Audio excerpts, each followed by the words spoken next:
Okay, welcome to another episode of In the Dugout, a new online discussion forum by the Rhode Island Center for Freedom and Prosperity on topics of importance to Rhode Island families and businesses.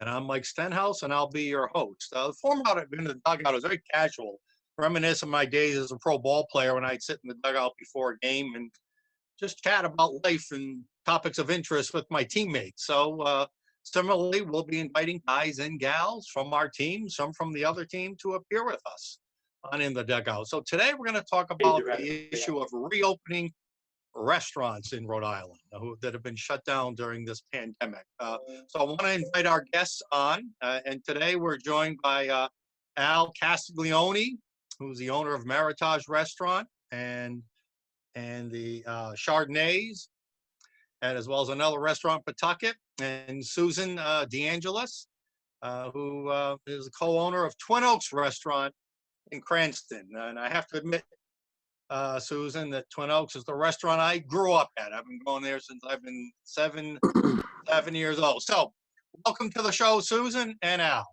Hello. Thank you. Are we Okay, supposed now to put our hat on? now as you know, as our tradition, we each could have done our favorite baseball caps when we're in the dugout. So my cap is the Edgewood South Elmwood Little League, which is Edgewood is right near Twin Oaks, and I'm sure many members of that Little League have been through your restaurant, Susan. What are you wearing, Susan? Red Sox. Got a Red Sox cap. Al, what are you going to show us today?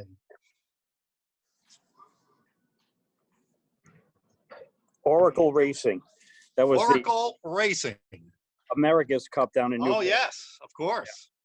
Yeah. Big fan of I'm a big fan of that yacht racing. Although it's not really yachts anymore, is it? Yeah, no, just catamarans now. Fast catamarans. Right. So welcome everybody to In the Dugout. So let's talk first about how this pandemic has impacted your businesses, kind of looking back. Okay. So Al, tell us about your restaurants, how many employees you have, how many you've maybe had to lay off, and how else this is impacting your business. Well, we have all told about 145, 150 employees, and we laid everybody off. Wow. We just received our PPP loan last week, so this week we're experimenting with to-go food, which is all we can do anyway because we're not open yet.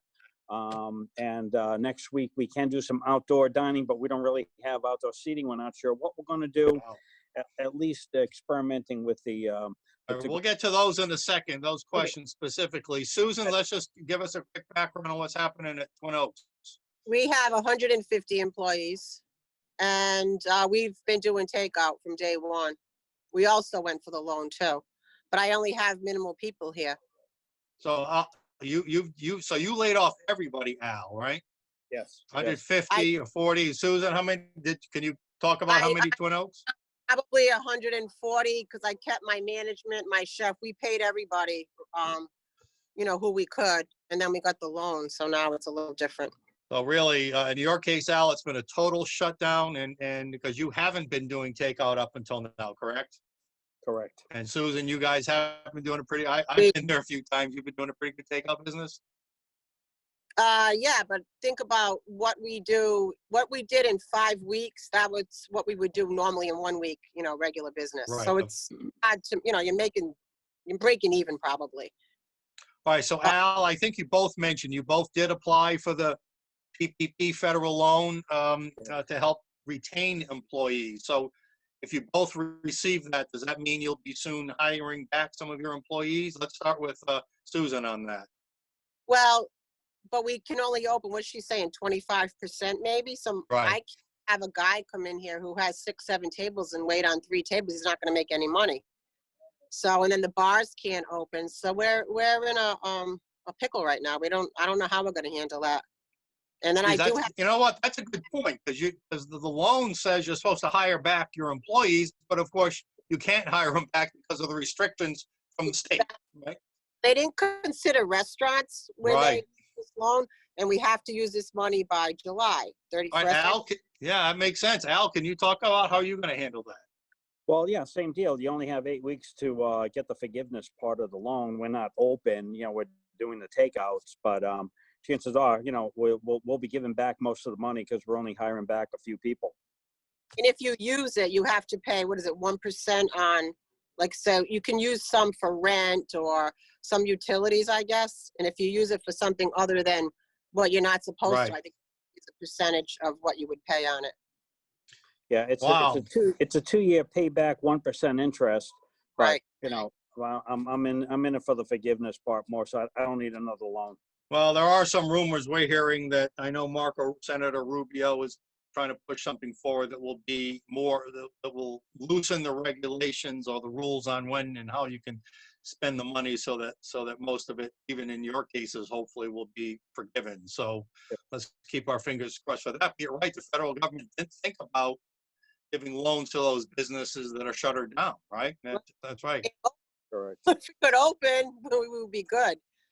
Right, got it. All right, so starting Monday, and this is now Wednesday, so in 5 days, restaurants will be allowed some limited outdoor dining. Al, will any of your restaurants be doing that? Well, we're working on it. We don't have outdoor seating at any of my restaurants, unfortunately. So now I have to. I mean, we're scrambling a little bit, but we're trying to find out what we can do and can't do from the individual towns. You know, you have to set up barriers so a car couldn't drive through. You know, if we're doing something in the parking lot, which is basically what we'd be doing. So we're scrambling over here. We're not sure. I doubt if we'll be doing it Monday. You know, maybe the next week if everything goes okay. Okay. Probably we're trying to figure everything out, you know. I can seat 42 people out there, but that's not going to happen. What did she say, 8 feet apart? So how many tables? 4? I don't know. I'm going to go out there today and I'm going to map out, you know, where I could put tables. Wow. Yeah. I mean, And then paper throwaway menus, silverware. You can't use silverware. I'm hearing there's just so many restrictions. So I need to figure all this out. So let's talk about that next. So this is phase 1, right? Apparently, as the governor defines it, where you're allowed to do some outdoor dining, but no indoor dining yet. In phase 2, apparently that will be allowed. But Susan, as you alluded to, it could be with some very strict rules. Now, the Providence Journal had an article today, and again, no one knows exactly what the rules will be, but they talked about if you do use reusable menus, you're going to have to disinfect them in between uses. If you do use regular silverware, you're going to have a certain kind of machine that washes them and disinfect them a certain way. So the general question, under phase 2, when indoor dining in some limited capacity is going to be allowed again, is it even going to be profitable or feasible for you guys to reopen at that point? Depends on what the percentage is that we can open up at, not 25%. Forget it. We'll do takeout forever. And so you can't reopen under those kinds of limitations. 650. So you do the math. I mean, I have a big restaurant, thank God, but it's not worth it for 25%. Who am I going to bring back? Who do I pick and choose? And they're not going to come back and wait on 2 or 3 tables at a time. We do too many turnovers here, and these guys make a lot of money with 6 tables. Al, how do you feel about your chances of reopening in phase 2? It's going to be challenging. I mean, you know, if restaurants do everything right, you know, at the end of the year, we might make 6%.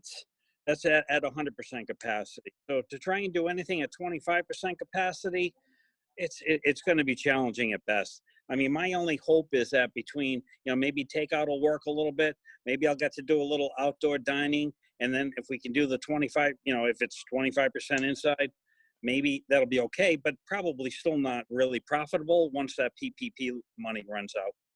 So beyond the 25%, we assume limitation, what other rules, you know, social distancing or sanitation rules are you hearing about that would be particularly, because obviously you two are representative of most restaurants in the state, right? So what rules that you're hearing about are going to be especially difficult to comply with, apart from the 25% limitation?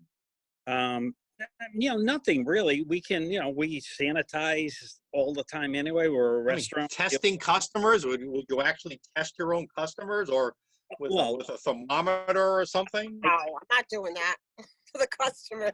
I did order thermometers I ordered the infrared ones if we need them, but we'll see what So happens. you'd be willing to do that, Al, but Susan, you wouldn't be? If we had to open, but I wouldn't want to walk in a restaurant. Let me take your temperature. If I'm sick, I'm not going out.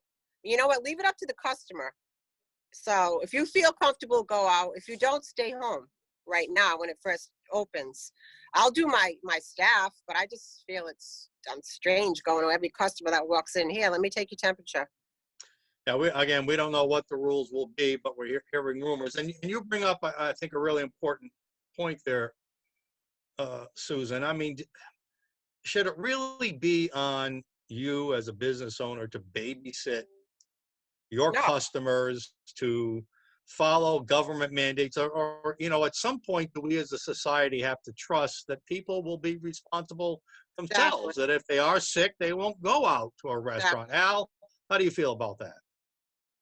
Um, I I uh, I believe that the people should be watching themselves, but I understand, like they tend to do here in New England, they always put the onus on the business owner. They do that with a lot of other things too. Susan? No, he's right. I agree.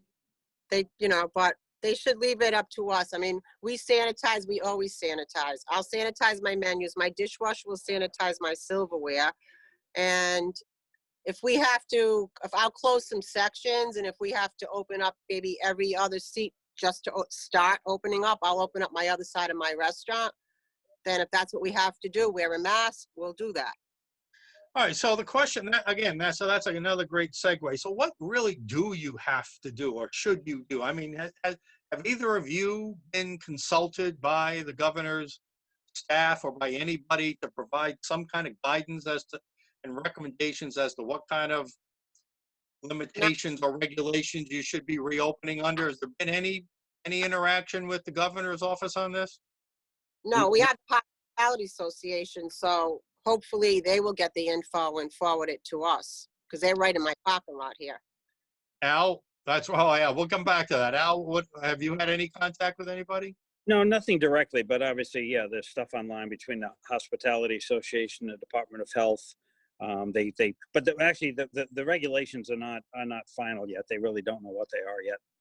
Right, so you're right across the street from your parking lot, right in your parking lot, Susan, is the Rhode Island Hospitality Association. But Well, they're not. what do you know that have they been battling? I mean, I don't know. I'm just asking, have they been battling on your behalf? Have they been consulted on some of these rules and regulations that are coming? I hope they're battling on our behalf, but I haven't heard too much. I mean, basically the email just says what the governor says every day at her 1 o'clock, meeting that she has. So, but it changes often. So it was 6 feet for the tables. Now I'm hearing 8 feet for outside dining. So I don't know. It changes often. So I guess we have to wait till next week. But I don't think anything's written in stone yet. I don't know. I mean, Al, I'll throw this to you. So about maybe 2 months ago, Rhode Island Manufacturers Association worked out an arrangement with the state to keep their manufacturing members open, and they put together a plan and a pledge. Here's how we're going to keep social distancing. Here's how we're going to follow health protocols. And the governor accepted that, and most of those manufacturing facilities, if they wanted to, were allowed to stay open. Are you aware if your Rhode Island Hospitality Association has tried the same thing? I mean, because my point of view is, what does the government know about how to run a restaurant? What you guys know how to safely run a restaurant in the wake of this pandemic than the government would? Well, yeah, no doubt. But I know the hospitality, they're doing their best to try and get us open. I'm a little unhappy with the Hospitality Association right now. I think they should be doing a few other things that I've been bugging them about, but they seem to not be doing that. But I mean, the government's going to give us these rules and regulations, and we'll just have to follow them if we want to open. It is what it is. That's basically. Yep. We either follow the rules or we don't open. Well, unfortunately. but again, that's what I'm suggesting. Maybe you could talk to your people. Rhode Island manufacturers put together their own rules based on their intimate knowledge of their own industry and have the state approve those. So rather than just reactively following the government's rule, they proactively put together their own sanitation and health programs. So it's just something for you guys to think about if you want to pass up the line. Hey, Everybody in the business that I've spoken to has just kind of had it. They just want to open. You know what? A lot of people are yeah, going to lose their businesses, and the state's going to be in trouble. Then what are we going to do? We're a no, big I know, and, industry and here. The and hospital, eating, especially for me and most Rhode Islanders, and dining out is a very important part of our lives. So right? I know that. Hey, a quick question for Al. Al, your Chardonnays restaurant is actually just over the border in Seekonk, Massachusetts. Yep. So it looks like your two Rhode Island restaurants will be allowed open, albeit just outdoors, sooner than Massachusetts, or Massachusetts property. But have you noticed any real difference in the way Rhode Island, Massachusetts governments are handling it when it comes to restaurants? No, they definitely listen to each other and do pretty much follow each other. I wouldn't be surprised if Massachusetts does something, the week after. That's how it's been. One does one, and the other one says, we'll do the same thing a couple of days after that. So I would imagine that'll happen with the outdoor dining in Mass as well. All right. And just a general question to both of you, because it's one thing to have the government put rules and for you to follow them. Obviously, your goal, if you want to attract back your customers and your diners, is to have them feel confident that you are creating a safe environment for them.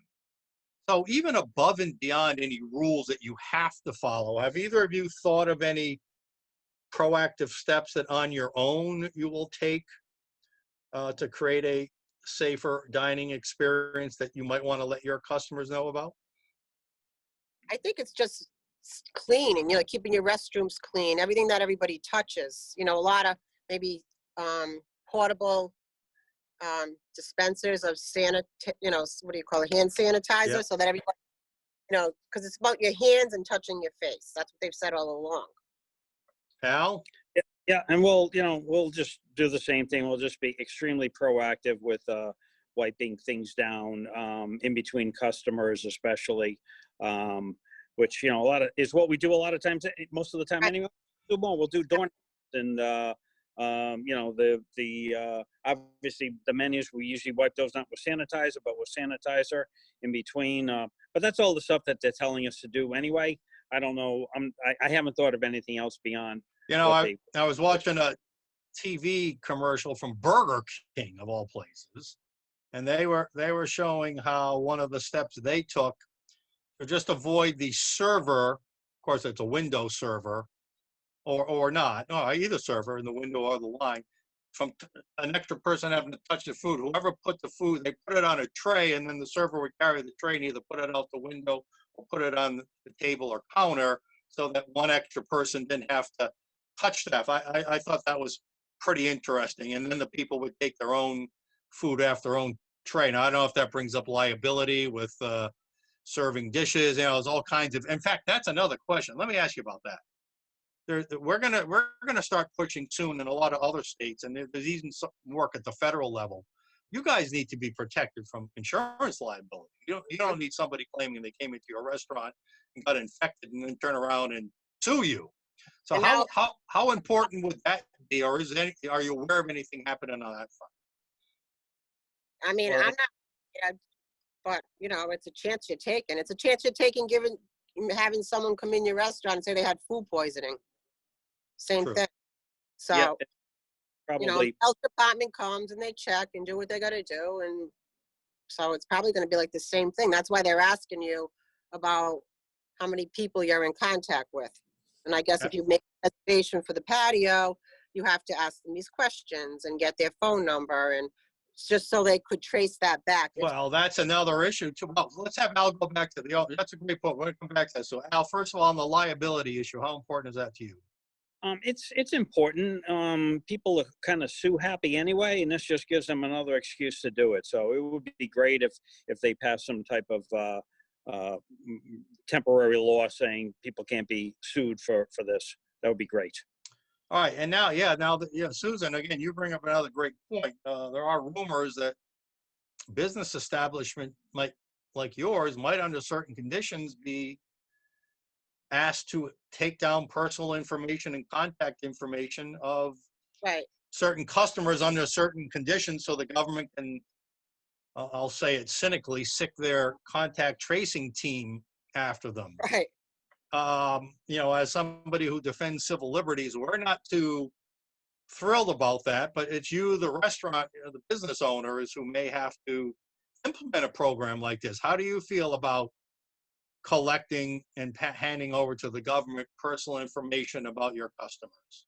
I mean, I guess it's only you hand it over only if there was a case of COVID. So hopefully it's, I would just feel comfortable getting their number, their name, and give them a reservation. I don't want to ask all these personal questions. I don't feel comfortable with that. Al? Yeah, I feel the same way. Just another invasion. I've already had inquiring, and I have been telling them, we're trying to figure all this out. I have to ask you a lot of personal questions, blah, blah, blah. I don't know what we're doing yet. Well, I can tell you that in Kansas, a similar order was reversed when a local group similar to my group in Rhode Island, but it actually is my counterpart as part in our national association in Kansas, that wrote a letter threatening to sue unless they reverse the order as being unconstitutional, and it was reversed. So we don't know if that's going to actually be attempted to be implemented in Rhode Island, but you should know that there will be groups like ours and others looking to see if that violates other people's constitutional rights and puts unnecessary pressures on you guys. All right. I'd like to have, last question before I kind of turn this over to Al. So there's a lot of rumors now. We see a lot of progressive left lawmakers suggesting that businesses, individuals, the rich, whoever they are, should be taxed in order to fill holes in the state budget. They seem to be more concerned about their blessed state budget than they do about our individual budgets or your business budget. Is this the time to be raising taxes on the private sector in Rhode Island, Susan? That's what they're going to do. No, we're still paying our taxes right now. We're not holding anything back. Everybody's trying to make ends meet here. That's not the time to be taxed. Al? I agree. I'm with you guys. I think we're all overtaxed to begin with anyway. And obviously the governments go wild, give away money like crazy, and all of the blue states, and then they're just looking for an excuse to tax us to pay for that. All right, again, we're with Al Castiglioni. I didn't get it quite right, of Meritage and Chardonnays, and your other restaurant, I forget, was it the 527 in Pawtucket? Close, 579. 579 in Pawtucket, and we have Susan DeAngelus from Twin Oakes in Cranston. All right, Al, you and I originally started talking about some concerns you had over the data we're receiving. So I'm going to kind of broaden, and then we'll get Susan's view on it in a second. But quickly, just tell us what your concerns are. Well, my concern is just that the data that they put out for all of the COVID cases, and especially the deaths, I just think it's not honest, because they don't tell the whole story. And I know, because I just saw this, it's hard to even get this info, but I saw on TV yesterday, Rhode Island and New Hampshire both have the number of deaths of people that are living from the number of people that are living in nursing homes. In Rhode Island, it's 73%. So when they say 444 people died from COVID since this thing started, 73% of those were living in nursing homes anyway. If you kind of took those off the table to not scare people, I know and my mom is living in a nursing home. If you take that off the table, and then you take off the table the people that are, in their 70s, that have a couple of underlying health issues that don't. And then when you put it all together, the people that have possibly died that had nothing wrong with them, it might be 3 people in the whole state. So it kind of begs a question, like, if it's really this limited group of people who are being severely impacted, Why are we shutting down restaurants? Because of those people usually aren't the ones who are coming to your place. Women and men in nursing homes aren't usually the ones coming to your restaurants to eat, are they? No. No. So it seems like this one size fits all overkill, and that's why we're having you on, because it seems to us that it's unduly put pressure, or not put pressure, it's unduly harmed businesses like yours. Oh my God, for sure. Obviously. Well, it's hurt the whole economy. I don't know why anybody is not, I don't know why other people are not picking up on this and putting out more honest statistics, because again, the people that have the potential of actually dying of this thing, which is what scares everybody, it's minuscule. You probably have a better shot of getting hit by lightning twice. What you're saying, and we've been saying, my brother and I all along, and if Facebook, they put things up that certain doctors have said, kind of saying what you're saying, they take it down. Yeah, if you're really making data-driven decisions like we hear from our state leaders, then they would know what you just said, Al, that the people who frequent your restaurants are not the people who are really at all likely become seriously ill from this. And so why are we shutting you down? All right, here's the last question for each of you. So it's a two-part question and give each a chance to plug your own restaurant. Tell us what you want us to know about your restaurant, what you're offering now and in the future, and just what you would want to say about ensuring any potential diners that you are offering a safe and healthy environment. Let's start with you, Al. My restaurants, Chardonnays, Meritage, and 579 Benefit Street. We will obviously be doing everything that the law requires us to, and then some, to make sure that our customers are as safe as possible. And again, I feel they're not in that much danger anyway to begin with. But fair enough. Susan? So it's a Twin Oakes restaurant. We're offering takeout at the moment, outside patio. I guess we'll know more next week when we hear what the governor has to say. And we actually started serving, the cocktails to go. I wasn't going to that, but I said, why not? So we did quart containers of golden margarita and quart containers of sangria. So we're trying that right now. You're still making Singapore slings over there? When I was a kid, that was my father's favorite drink at Twin Oakes, the Singapore sling. Request for that. But we will continue to sanitize like we're doing. We want to keep, everyone happy and healthy here. So, well, thank you, Al. Thank you, Susan, for joining us on In the Dugout. We wish you all the best and all restaurateurs during these difficult times. And I look forward to visiting your place soon. Thanks, Mike. you. Keep up. Okay. This has been another edition of In the Dugout with Mike Stenhouse, and we'll look forward to seeing you on our next show. Okay, goodbye. Let's play ball soon, too. How would that be? That would be great, too, wouldn't it? Let's play a little baseball while we're